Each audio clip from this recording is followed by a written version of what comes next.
On va démarrer avec grand plaisir pour ce qui nous concerne la présentation de la deuxième édition du baromètre des métiers de l'immobilier de la ville qu'on a nommé en bon français Real Estate and Urban Employment Monitor, parce que l'ambition est de faire de ce produit pour l'instant français un ouvrage international. On a notamment grâce au réseau EY beaucoup d'intérêt. La France invente beaucoup de choses, elle a parfois du mal à les déployer à l'international, mais pour ça, je vous assure que notre obsession est là, de faire de cette deuxième édition, de ce qui, l'année dernière, à cet endroit même, avait pu donner lieu à beaucoup de débats, de faire de cela un peu un moment, un temps de référence de l'immobilier de la ville, à la fois un état de l'économie, de ce grand secteur qui est mal connu, qui s'exprime formidablement aujourd'hui, et c'est très intéressant de le voir grandir d'année en année. Des perspectives de recrutement. Qu'est-ce que les dirigeants de l'industrie nous disent de leur intention de recrutement et sous quelle forme et avec quelles attitudes? Je vais en parler dans quelques instants.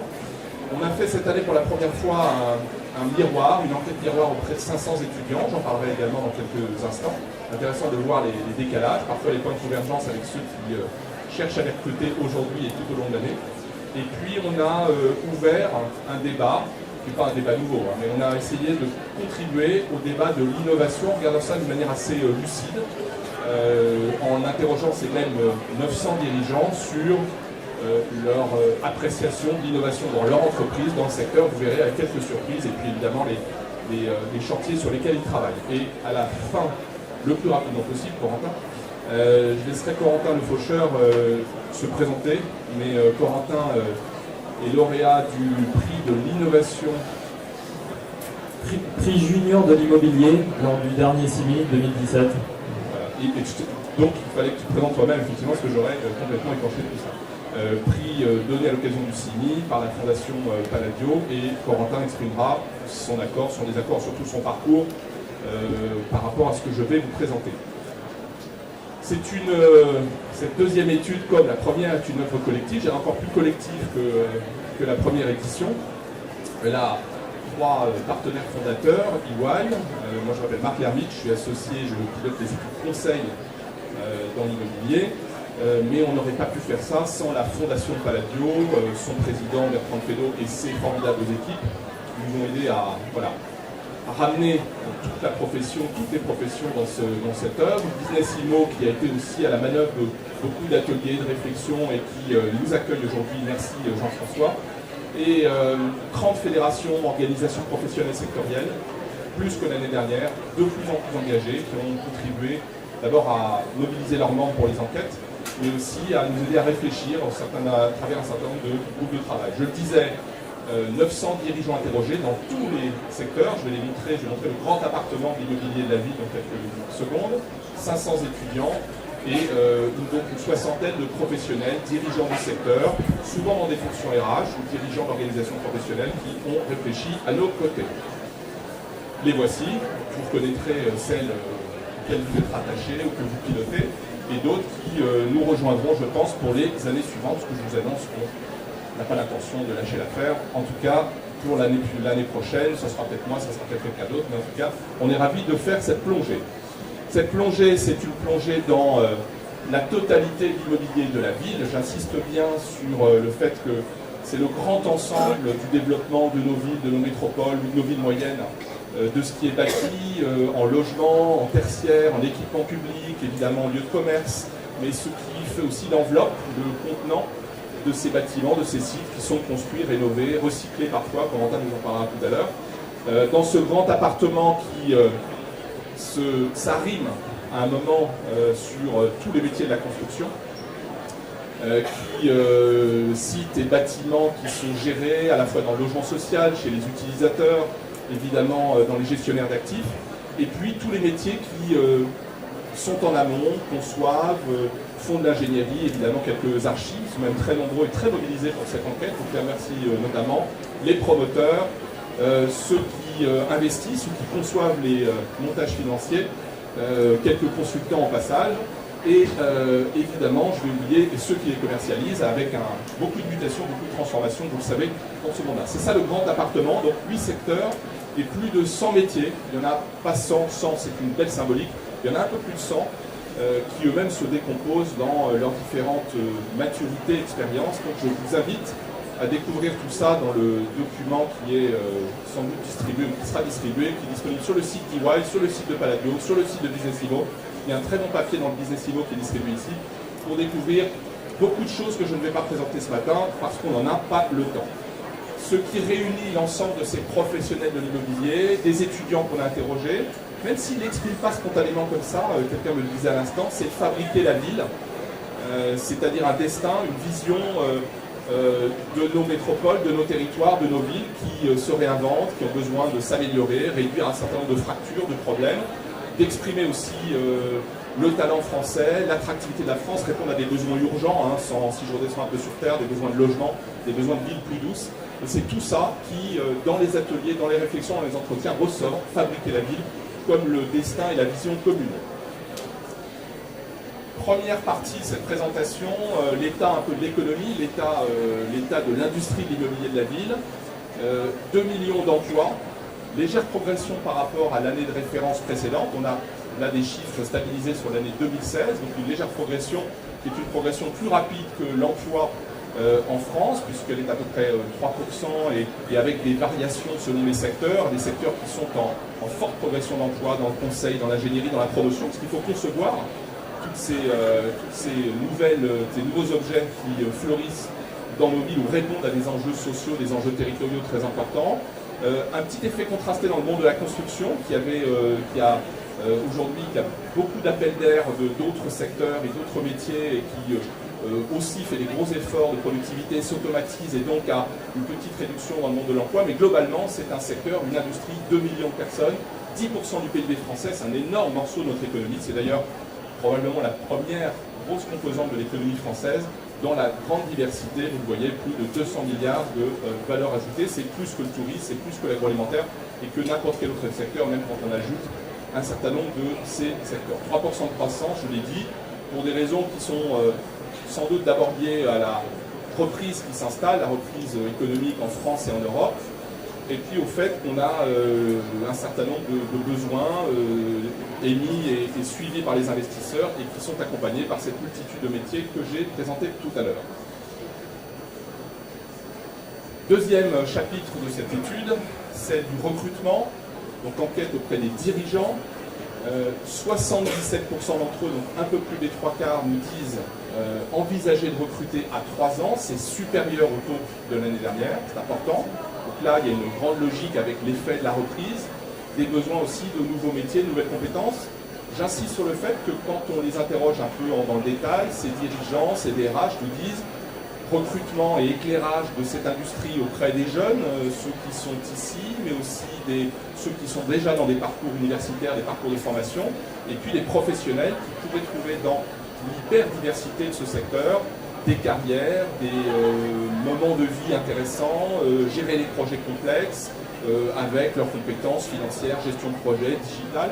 Et c'est ces différentes sources de recrutement qui sont données par les 3/4 des entreprises, des dirigeants qui nous disent avoir l'intention de recruter, pour l'essentiel en CDI.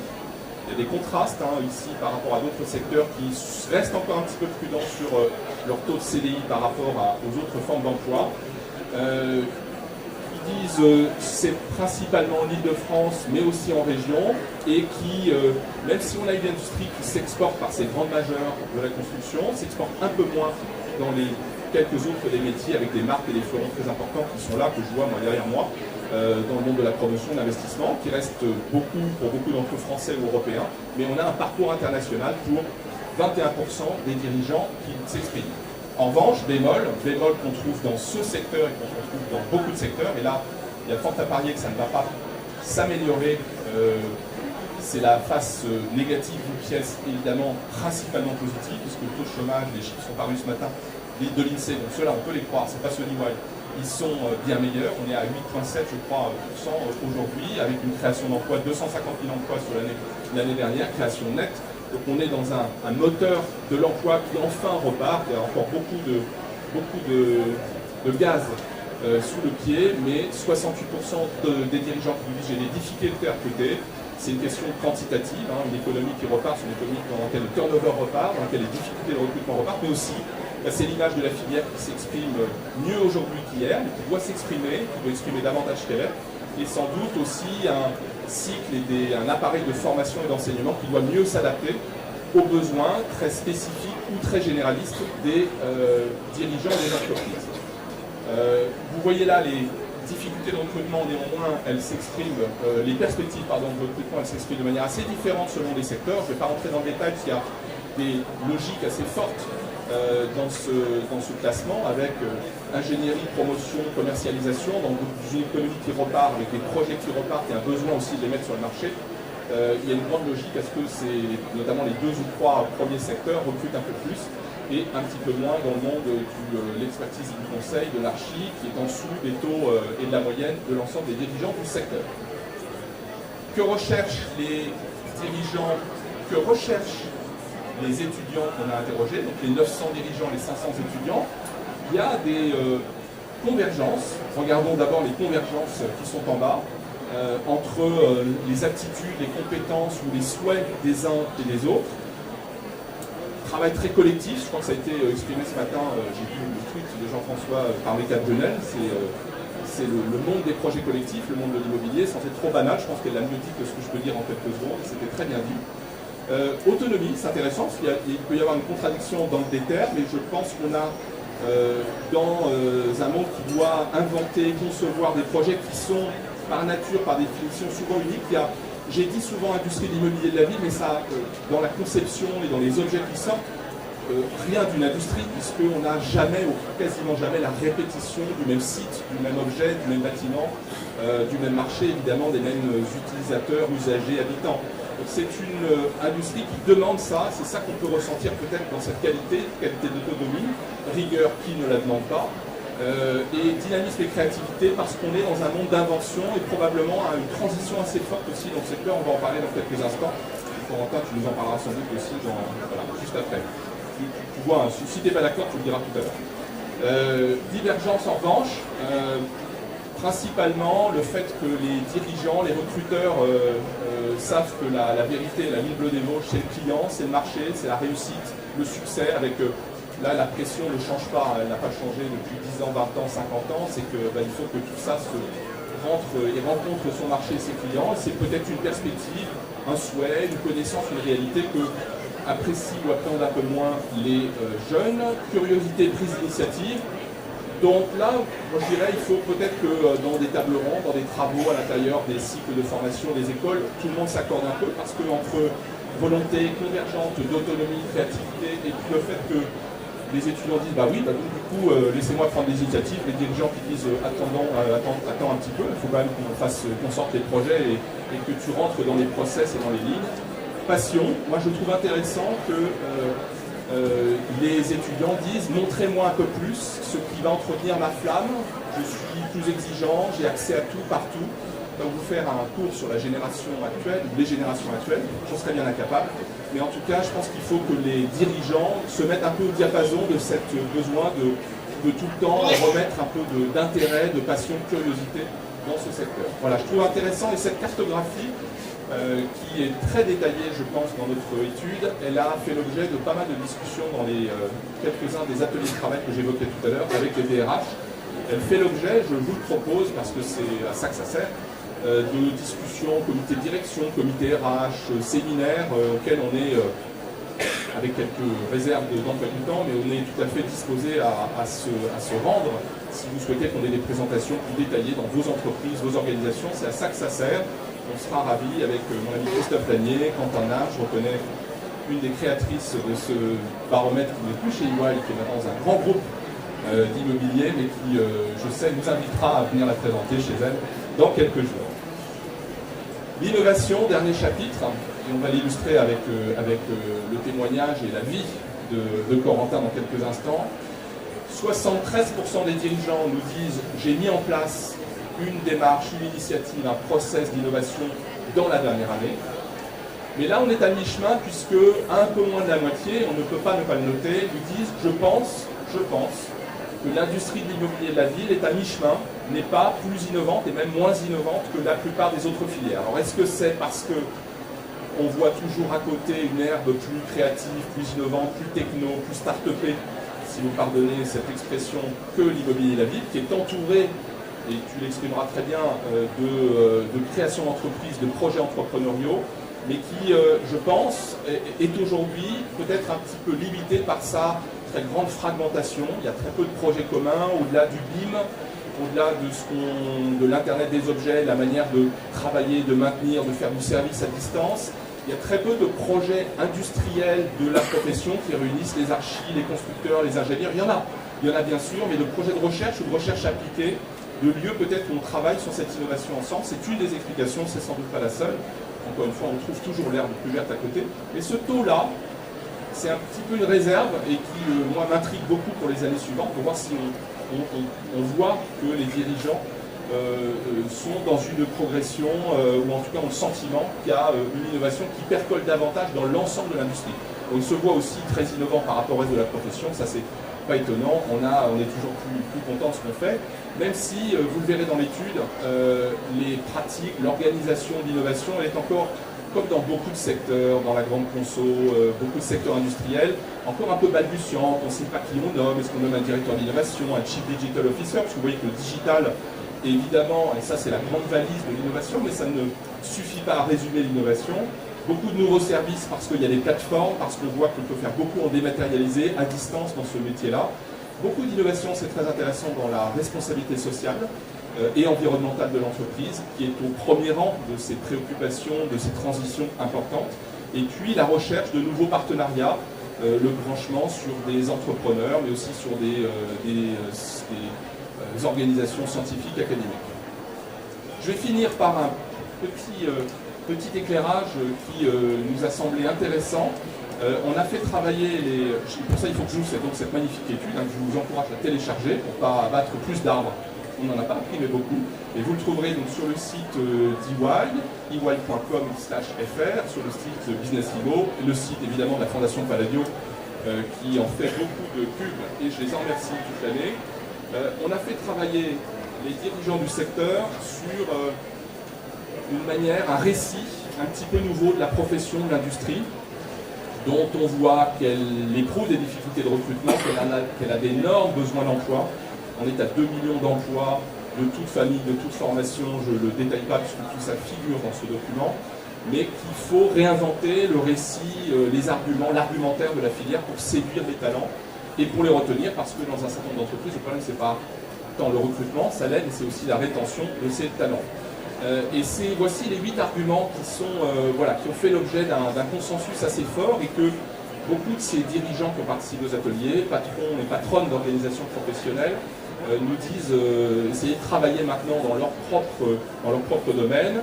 Concret, c'est un métier dans lequel les problématiques sont nouvelles, on a une apparition et un bouillonnement très fort autour du Grand Paris avec des incertitudes sur les infras, mais de toute façon il y a des quartiers qui apparaissent et un souffle nouveau qui doit se faire vivre, se faire jour dans la plupart des projets, les territoires périurbains aussi. Le concret, c'est parce qu'on illustre évidemment très bien lorsqu'on voit la construction du site, du bâtiment, du quartier se réaliser. Le digital, je l'ai dit tout à l'heure avec le BIM, la plateformisation des services, mais aussi évidemment l'impression 3D, beaucoup de choses autour de la robotisation, beaucoup de choses sur l'exploitation de la donnée, l'analyse de la donnée, des objets connectés. C'est presque le secteur qui a inventé l'économie collaborative avec Airbnb, avec Nextdoor et ses concurrents. C'est un secteur qui fait vivre l'autonomie et la responsabilité. C'est un secteur qui est un vrai parcours de vie. Univers de 100 métiers, le contexte urbain qui évolue en permanence, qui façonne les territoires. Je vous lis un peu les verbatimes de ces ateliers, c'est plus intéressant que ma propre interprétation, permet d'évoluer dans des entreprises qui s'internationalisent. Certaines sont déjà mondiales, mais d'autres s'internationalisent à vitesse assez rapide et qui permettent de faire des passerelles entre le privé, le public, l'associatif. Vous avez aujourd'hui tous les univers représentés, du logement social à des entreprises qui sont cotées, petites et grandes. C'est ce qui est exprimé, un des arguments et un des récits. L'innovation, j'en ai parlé, l'intérêt général, parce qu'on a évidemment une connexion avec l'acte public, de construire, d'urbaniser, de rendre la vie plus facile et peut-être plus accessible, la diversité et la puissance économique. C'est le point d'entrée de cette étude, ça sera le point de conclusion de cette présentation. Pour laisser la parole à Corentin Le Faucheur, qui va nous expliquer comment, est-ce que ça te parle, est-ce que tu te sens en ligne avec ça, et quel est ton parcours. Je trouve que c'est intéressant de le dire aujourd'hui. Alors effectivement, tout ça me parle beaucoup, Marc. Je rejoins beaucoup ton enthousiasme quant à l'émulsion autour de ce domaine de l'immobilier et aux perspectives pour les jeunes étudiants, les entrepreneurs qui souhaitent innover dans ce domaine. Donc moi, je vous propose de mettre tout ça en lumière ou d'imager au travers de mon parcours qui est un petit peu atypique. Donc moi, je suis tout jeune diplômé et entrepreneur dans le domaine de l'immobilier.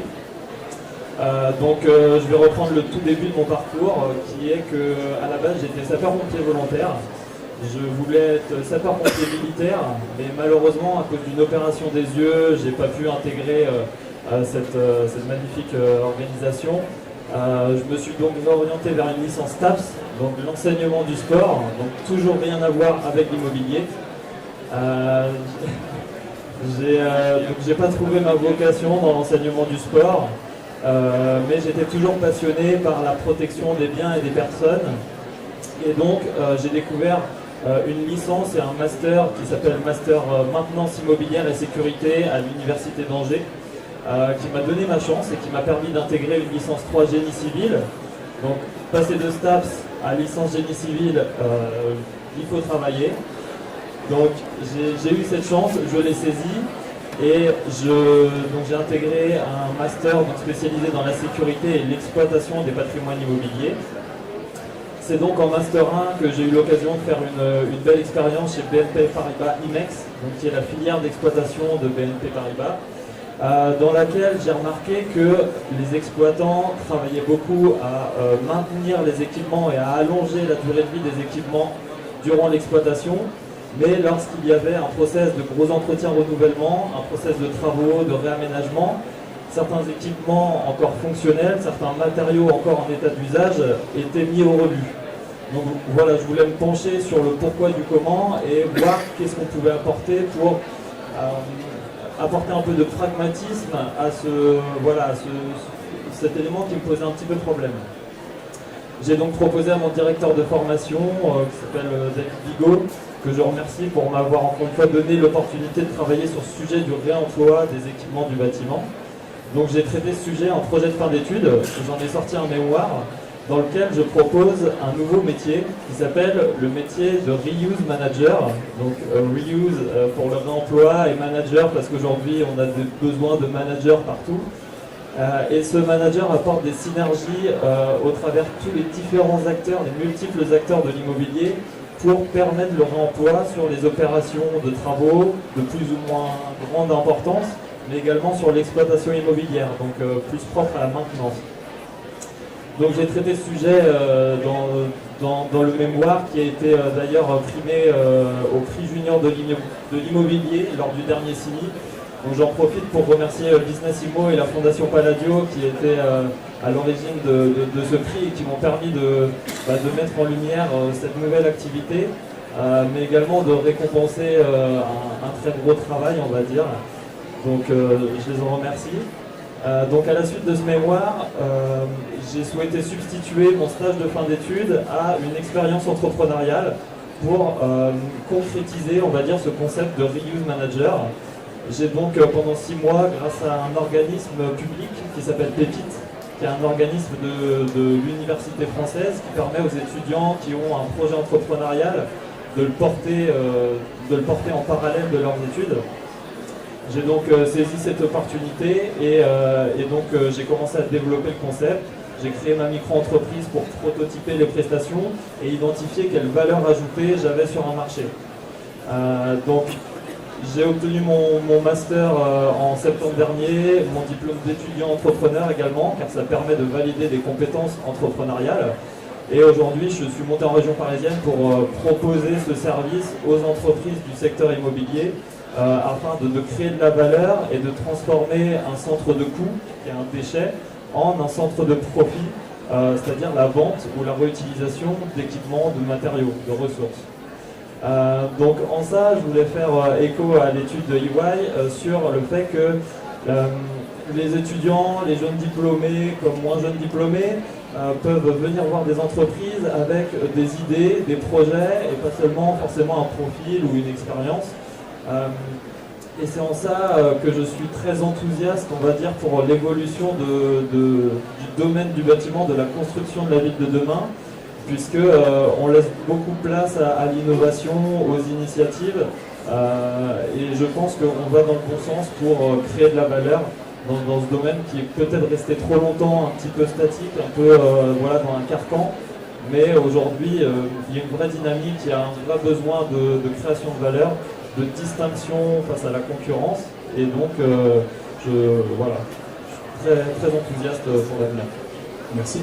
Tu en es où aujourd'hui et tu as besoin de quoi? Parce que là, il y a du beau monde, hein, rien que dans ce petit cercle-là. Il y a quelques cartes de visite à récupérer. Mais tu as besoin de quoi? Tu as besoin de plus de contacts, plus de peut-être plus d'éclairage de ta compétence et de ton projet entrepreneurial. Qu'est-ce qui te serait utile là au mois de février 2018?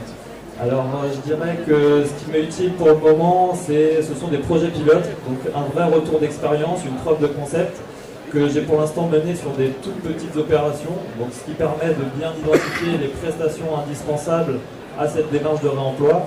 Mais maintenant, il faut passer l'étape supérieure et trouver les directeurs immobiliers, voilà, tous les acteurs de la création de valeur immobilière, et les inciter à faire confiance à ces nouvelles démarches et à essayer de trouver des solutions terrain, des solutions pragmatiques pour voilà, optimiser nos ressources, réduire la production de déchets, avoir un processus d'achat plus raisonné.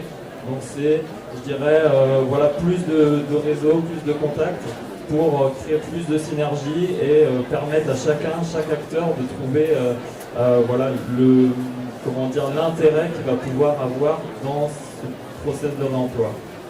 D'accord, donc ça c'est 2018, et comment tu vois c'est vraiment une question à la noix, mais je vais la poser quand même. Comment tu vois la vie dans les 2-3 ans qui viennent? Est-ce que c'est des levées de fonds, un parcours international? Est-ce que c'est te poser sur un secteur ou un territoire particulier, le Grand Paris par exemple, les chantiers du Grand Paris qui se multiplient? Alors je dirais que pour l'instant j'ai une démarche entrepreneuriale, je ne m'identifie pas comme une start-up qui a un processus réplicable, une scalabilité. Moi je suis vraiment encore dans une démarche où il faut du cas par cas. Donc l'idée c'est de former des reuse managers, des personnes compétentes, définir ce nouveau métier, cette nouvelle compétence qui va venir assister les maîtres d'ouvrage, l'ensemble des prestataires dans le management d'immobilier et dans l'intégration du réemploi dans toutes ces démarches. Donc je dirais qu'un reuse manager, c'est un petit peu un courtier, c'est également un petit peu un assistant à maîtrise d'ouvrage réemploi. Et donc je pense qu'il y a une vraie valeur ajoutée tant sur les projets de réaménagement, des projets de travaux, que sur l'exploitation courante. Donc pour l'instant, pas de levée de fonds, pas de gros start-up à 1 million d'euros, mais vraiment un process où il faut identifier la création de valeur et que chacun trouve son intérêt dans l'écosystème. Ok, merci Corentin, on va essayer de tenir le délai. Merci, moi je pense qu'on doit l'applaudir lui.